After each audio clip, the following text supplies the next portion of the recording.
अस्मद्गुरुपरमगुरून्नितिवरपूर्णोऽस्सयामुनं रामं पद्माक्षनाथषडजित्सेने शरमारमापतीन् वन्दे वन्दे बृन्दावनचरं वल्लवीजनवल्लभं जयन्ती सम्भवं धाम वैजयन्ती विभूषणं प्रणामं लक्ष्मणमुनिप्रतिगृह्णातु मामकं प्रसादयति यत्सूक्तिः स्वाधीनपतिकां श्रुतिम् சிவாஷகாரருடைய 5 வார்த்தைகளில் 5 உபதேசம்.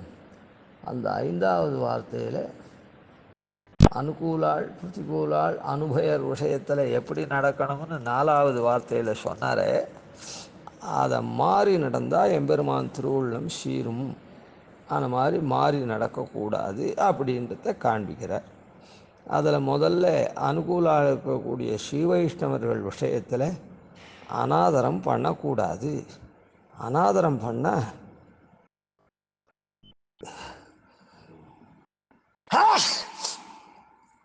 எம்பெருமான் எப்படி ராஜா தன்னுடைய புத்திரன் விஷயத்தில் ஒத்த அனாதரம் பண்ணான்னா அவனை வெறுப்பானோ சாருபவனாக இருக்கக்கூடிய ராஜா, அதை போல் எம்பெருமான் திருவுள்ளம் சீரும். ஏன்னா வைஷ்ணவர்கள்னால் ஞானீத்து ஆத்மைவ மே மதம் அப்படின்னு அவளை வசத்தியாக சொல்லியிருக்கான். ஆத்மா அப்படின்னு நான் என்றேன், என்னுடைய மதம் அது. சாஸ்திரத்தில் அப்படி சொல்லியிருக்கான்னா சாஸ்திரத்தில் சொல்ல வேணாம், நான் அப்படி நேர திருவுள்ள படுறேன்.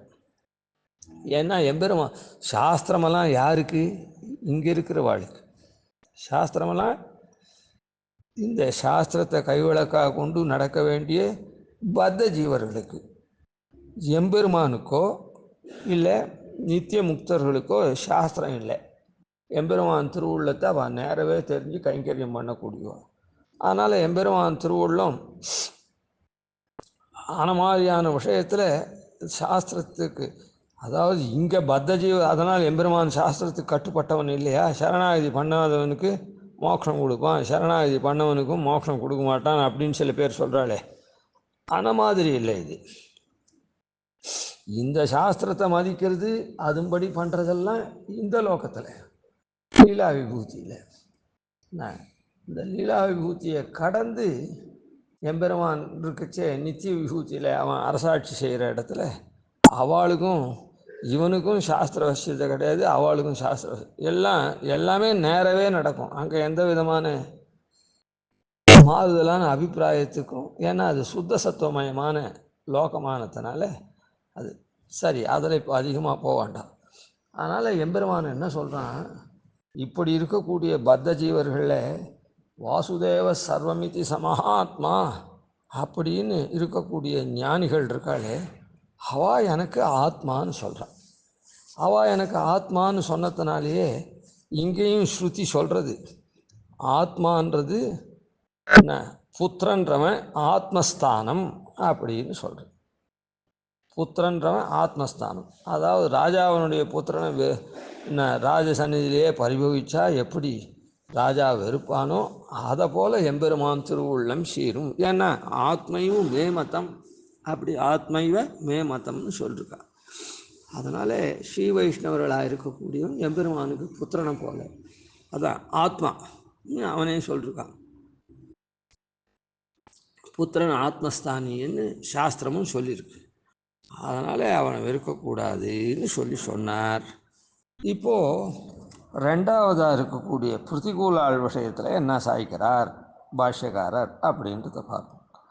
அர்த்தகாமங்களடியாக பிரதிகூலரை ஆதரித்திருக்குமாகில் ராஜா சார்வபௌமனாயிருக்க ராஜமகிஷி க்ஷுத்ர ஜந்துக்கள் பக்கலிலே மடிப்பிச்சை புக்கால் ராஜாவுக்கு அவத்தியமாய் அத்தாலே அவளை அவன் வெறுக்குமா போலே எம்பெருமான் திருவுள்ளம் வெறுத்திருக்கும். ராஜா சார்வபௌமனாக இருக்கான். அப்போ ராஜ மகிழ்ச்சி என்ன பண்ணணும், அவளுக்கு எல்லாம் அந்த புறத்தில் கிடைக்கும் நினச்சதெல்லாம். அதை விட்டுட்டு அங்கே இருக்கக்கூடிய தோட்டக்காரன் வேலைக்காரன் இல்லை வருவார் போவார் இடத்துல ஏதானா நீ அதை கொண்டு வந்து கொடு, இதை கொண்டு வந்து கொடு அப்படின்னு அவள் ஏதாவது மடிப்பிச்சை கால் அப்படின்னா என்ன அர்த்தம்னா தனக்கு அது ரோட்டில் போய் பிச்சை எடுக்கிறா அப்படின்னு அர்த்தம் இல்லை. அங்கே வரக்கூடிய க்ஷுத்ர ஜந்துக்கள் வேலைக்காரா வாழை நீ வந்து எனக்கு அங்கே எங்கேயோ நல்ல மாம்பழம் இருக்குதுன்ட்டா அதை போய் நீ வாங்கிட்டு வந்து அது எங்கேயோ விலைக்கு விற்கிறான்னு வச்சுப்போம். இவ ஆர்டர் பண்ணால் தானாக வரப்போகிறது. அதை விட்டுட்டு அவங்ககிட்ட நீ வாங்கி கொடு, அதை வாங்கிட்டு வான்னு சொன்னால் அவன் துடு கொடுத்து வாங்கிட்டு வரணும் சொல்கிறேன். அந்த மாதிரி யாச்சகம் யாரையும் கேட்கக்கூடாது. யாச்சகம் கேட்டால் என்ன அர்த்தம்? சில பேர் பணக்காரால் இருப்பாள், ஆனால் தன்னுடைய அல்பத்தனத்தினால இப்படி தான் அசலார்கிட்ட ஒரு காரியத்தை சொல்லிவிட்டா அவள் வந்து இவாகிட்ட துட்டு கேட்க மாட்டா. நான் அவ்வளோ பெரியவா நம்ம கேட்டா அப்படின்னு சொல்லிட்டு அவனுக்கு வசதி இருக்குதோ வசதி இல்லையோ அந்த காரியத்தை பண்ணி கொடுத்துட்டு போடுவான். இது அல்பத்தனத்தினுடைய எல்லை நிலம். இதை 4 பேருக்கு தெரிஞ்சுதுன்னா பாரு எவ்வளோ அல்பனாக இருக்கா. தான் வந்து நினச்சா துட்டு கொடுத்து வாங்கி இந்த காரியத்தை பண்ணலாம், அந்த ஏழை தலையில் இதை பண்ணி கொடு அப்படின்னு கேட்டு காரியத்தை சாதிச்சுட்டுருக்கா பாருன்னு லோகம் சிரிக்கும். இவளுடைய அல்பத்தனத்தை நிந்திக்கும் லோகம். இந்த மாதிரி அல்பாளாக இருக்கா, அல்பத்தனத்தை உடையவாளாக இருக்காங்க. அதான் அதுக்கு தான் இந்த உதாரணம் சொல்கிறார். உதாரணத்தை முதல்ல பார்த்துருவோம். ராஜா சார்வபௌமனா இருக்க ராஜமகிஷி க்ஷுத்ர ஜந்துக்கள் பக்கலிலே. க்ஷுத்ர ஜந்துக்கள்னா நீச்சாள் அப்படின்னு அர்த்தம் இல்லை, இருக்கட்டும். ராஜாவை ஒப்பிடச்சே மற்றவள்லாம் ரொம்ப கீழ்த்தரமானவள் தான், ஏழ்மையாக இருக்கிறவா வறியவாள்னு அர்த்தம். க்ஷுத்ர ஜந்துக்கள்னா நீச்சன்னு அர்த்தம் இல்லை, அதாவது ஏழ்மையில் இருக்கக்கூடியவா வறுமையில் இருக்கக்கூடியவா அந்த மாதிரி க்ஷுத்ர ஜந்து, அதாவது தாழ்ந்த ஜனங்கள்னு அர்த்தம். வசதியில் பக்கலிலே மடிப்பிச்சை புக்கால் எனக்கு இதை கொடு அதை கொடு அப்படின்னு இவளுடைய ஆசை நிறைவேறாதா போலே, நிறைவேற்ற முடியாதா போல அவளை கேட்குறது தான். இப்போ மடிப்பிச்சைன்னா என்ன அர்த்தம்? ஏதோ ஒரு இது சாப்பாட்டுக்கு இல்லை ஏதோ கல்யாணம் காட்சியெல்லாம் பண்ணணும் குழந்தைக்கு அப்படின்னு மடிப்பிச்சை கேட்பாள். என்ன மடிப்பிச்சை கேட்பா? ஒவ்வொருத்தர்கிட்டையும் போய் கல்யாணம் வச்சுட்டுருக்குமா, நீங்கள் எதனா கொடுங்கம்மா அப்படின்னு ஒவ்வொரு வீடாக போய் கேட்பா. ஏன்னா அந்த குழந்தைக்கு அந்த கல்யாணத்துக்கு வந்து உண்டான கூரையோ அதுவோ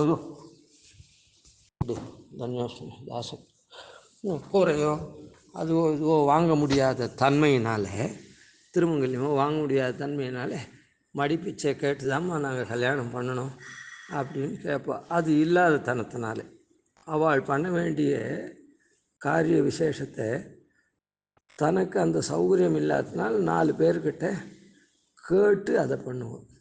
இப்போ அதே மாதிரி எனக்கு நீ அதை வாங்கிட்டு வந்து கொடு இதை வாங்கிட்டு வந்து கொடுன்னு ஒரு ராஜமகிஷி கீழ்ப்பட்ட ஜனங்களை கேட்டால் என்ன பண்ணும்? ராணி கேட்டுட்டாளே அப்படின்னு தன்னால் முடியலையோ அதை கொண்டு வந்து பண்ணும். இவளுக்கு அது சொந்தமாக பண்ணிக்க முடியாத, ஆர்டர் போட்டால் நான் நியமித்தா பண்ணுறதுக்கு காத்துன்ருக்கான் ராஜ சேவக்காலெலாம். அதை விட்டுட்டு இந்த மாதிரி க்ஷுத்ர ஜந்துக்கள் பக்கம். அப்போ என்ன ஆகும்? வெளியில் தெரிஞ்சுதுன்னா ராஜ மகிழ்ச்சி ரொம்ப அல்பண்டா ராணி, அங்கங்கே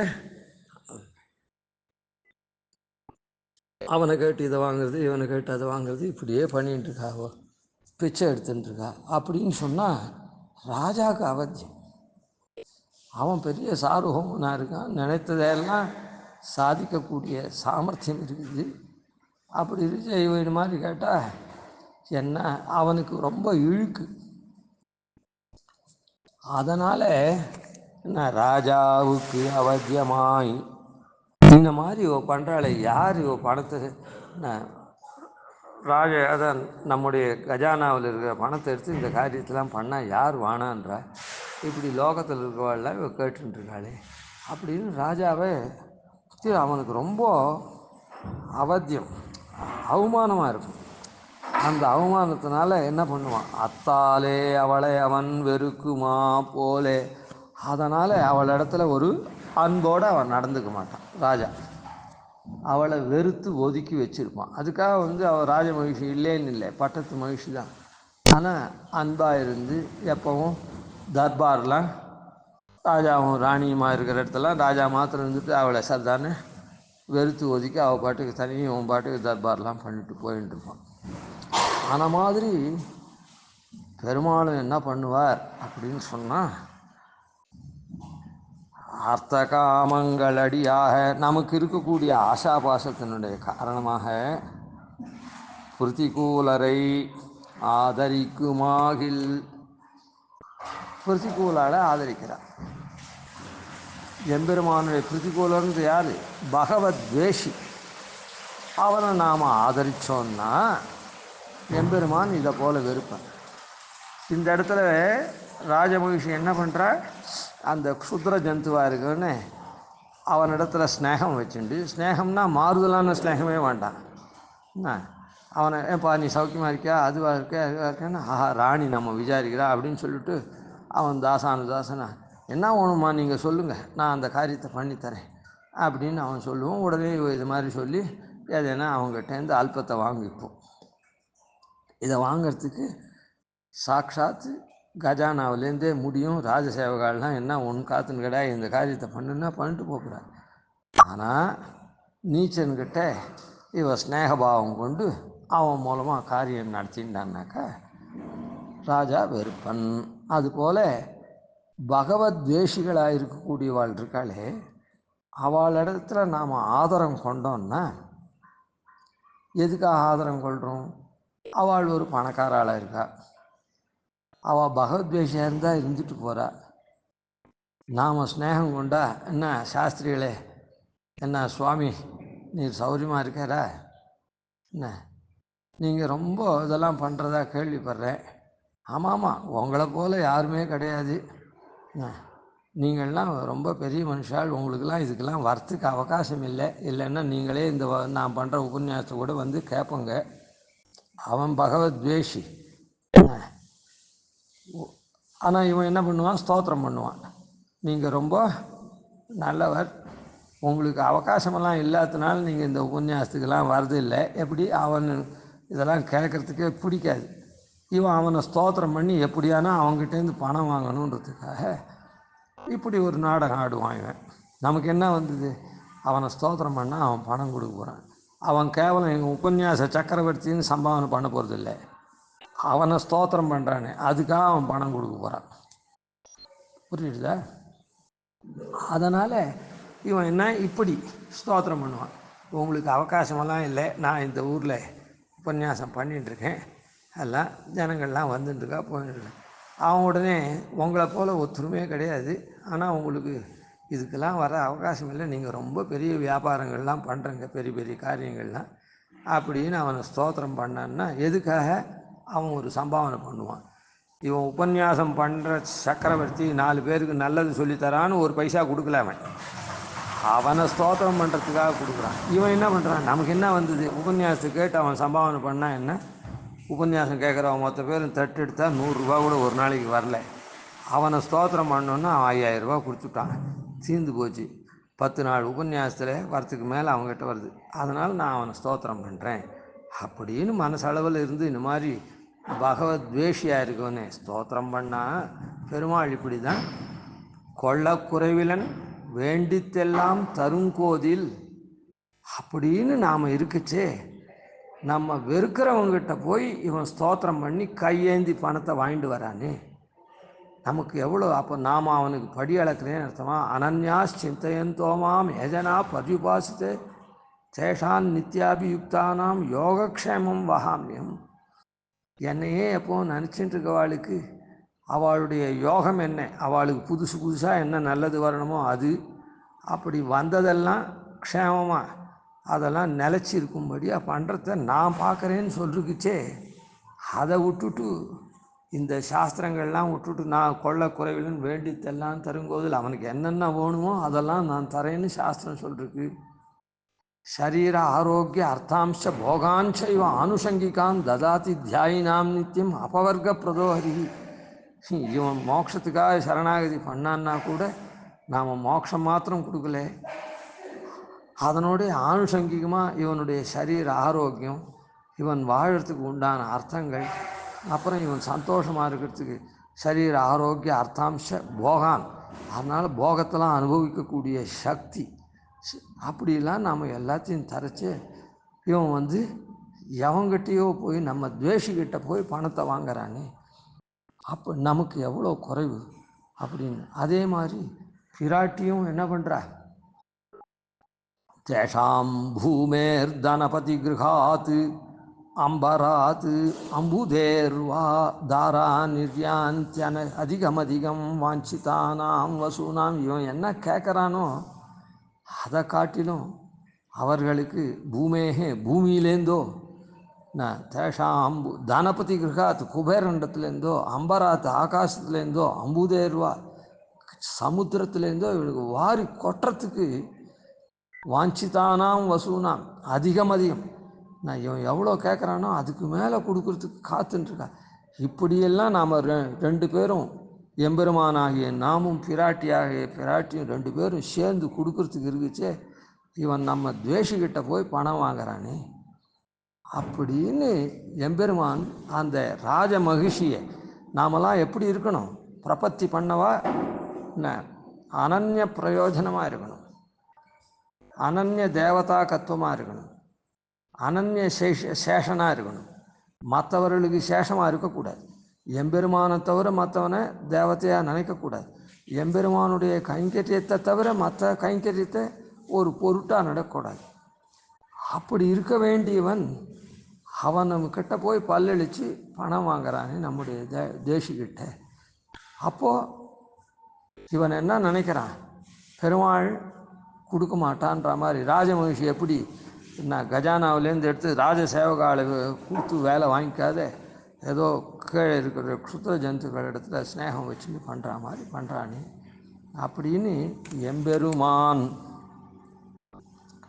வெறுத்திருக்கும், திருவுள்ளம் வெறுத்திருக்கும்னு சொன்னார். போன வாக்கியத்தில் பாகவத்தாலே ஆராதிக்காத அனாதரிச்சாக்கா அர்த்தகாமனுடைய எம்பெருமான் திருவுள்ளம் சீரும்னு சொன்னார். சீரும்ன்றது என்னது, பாம்பு சீர்றது, அது நமக்கு பயம் காட்டுறது. நாம் அதுங்கிட்டேருந்து ஒதுங்கி போயிட்டோம்னா அது நம்ம கடிக்கிறதுலாம் பண்ணாது, அதுவும் பாட்டுக்கு அதுவும் வழியில் அது போயிடும்.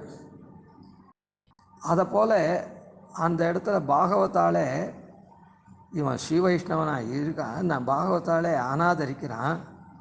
அந்த பாகவத உபச்சாரத்துலேருந்து மீள்றதுக்காக எம்பெருமான் என்ன பண்ணுறான், சீறி காமிக்கிறான். அதாவது அந்த பாம்பு இருக்கிற இடத்துல நாம் போகாத வேறு வழிக்கு போகிறோமோ இல்லை, அந்த அல்லாத வழியிலேருந்து நேர் வழிக்கு போகிற மாதிரி, ஐயோ இவன் பாகவதனை போய் சேர்றானே, ஒரு பிரபன்னனாக இருந்து பாகவதனை போய் அனாதரிக்கிறானே அப்படின்னு அந்த சீறி அந்த அபச்சாரத்துலேருந்து வெளில வரத்துக்காக அந்த மார்க்கத்தில் போகாத வேறு மார்க்கத்தில் போகும்படியாக பெருமாள் சேர்றான். ஆனால் இந்த இடத்துல என்ன பண்ணுறான், கூடாதவர்களோட கூடுறதுனால எம்பெருமான் திருவுள்ளம் வெறுக்கும். வெறுக்கிறதுன்னா என்ன, அதான் தக்த பட்டம் போலேன்னு சொன்னமே. எம்பெருமான் ஒரு நாளும் இந்த மாதிரி பாகவத உபச்சாரப்பட்டாலே எம்பெருமான் அது தக்த பட்டம் போலேன்னு சொல்லிச்சு. ஆனால் அபாகவத்தாளாக இருக்கக்கூடிய பகவத் துவேஷிகள் இடத்துல ஒருத்தன் ஸ்நேகம் வச்சுருந்தான்னா எம்பெருமான் சாஸ்வதமாக இவனை வெறுத்தே தான் இருப்பான். அந்த இடத்துல பெருமாள் வெறுக்கலை, சேர்றான். பாம்பு சீரித்துன்னா என்ன பண்ணுறோம், அந்த பக்கம் போகாமல் வேறு பக்கம் போகிறோம், நல்வழியில் போகிறோம். அந்த மாதிரி பாகவதாளத்தில் நீ அபச்சாரப்படாதே அப்படின்னு காமிக்கிறான். ஆனால் பாகவத உபச்சாரம் கொடியது, அதனால் எப்படி பாம்பு கடித்தா விஷமாக இருக்குமோ அந்த மாதிரி ஹானியை கொடுக்கக்கூடியது, நீ அந்த பக்கம் வராது போகாதே அப்படின்னு நமக்கு நல்வழி காண்பிக்கிறதுக்காக நம்ம சேர்றான் அப்படின்னு பதப்பிரயோகம் பாஷிகார் பண்ணிருக்கார். அதுதான் சுவாமி அப்படியே சொல்லிருக்கார் தேசிகர்.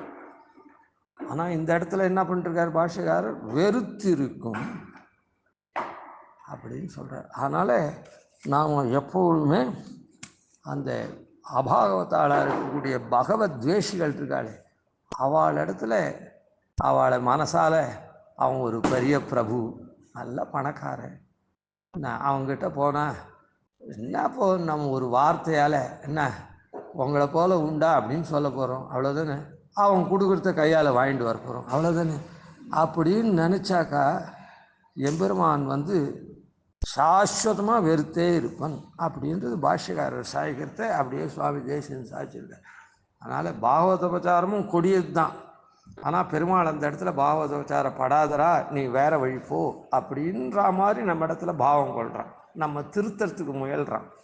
ஆனால் இந்த இடத்துல எம்பெருமான் நம்ம ஒதுக்கியே தள்ளுறான் அப்படின்றத தெரிஞ்சுக்கணும். மேலே மூணாவது அனுபயர் விஷயத்தில் எப்படி இருக்கணும்னு அப்புறம் பார்ப்போம். கவிதார்க்கே சிம்ஹாய கல்யாண குணசாலினே ஸ்ரீமதே வெங்கடேஷாய வேதாந்த உரவே நம. ஆதிவன்ஷணோபாதி நிதிவர்யான் பஜேனிசம் ஸ்ரீரங்கபூருஷரஜித்யதீசானபதாஸ்ரீம் ஸ்ரீவத்சவம் திலகம் வந்தே ஸ்ரீகிருஷ்ணதேசிகம்.